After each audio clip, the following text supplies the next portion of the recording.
let's start to look at what happens, with the violations of these guidelines and principles, right?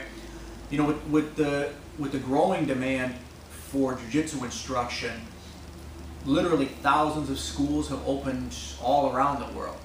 And within many of these schools, instructors and practitioners are creating and modifying techniques at an unprecedented rate. I mean, every week, month, day even, something new is coming out of the jiu-jitsu laboratory.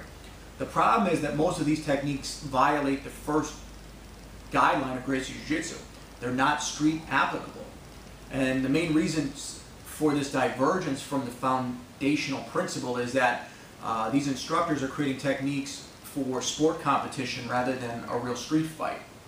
So keep in mind, any technique that's designed to work in any kind of controlled environment with associated rules such as weight classes, time limits, point systems, learning these techniques really may give you a false sense of how good your jiu-jitsu is, and when it comes time to use them in the street where these rules are totally non-existent, you may find yourself in trouble.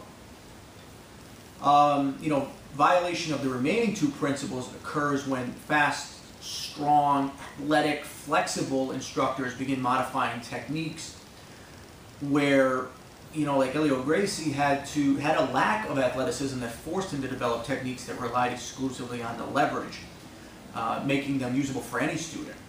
So today, when an individual makes adaptations that are impressive in competition when used by athletes,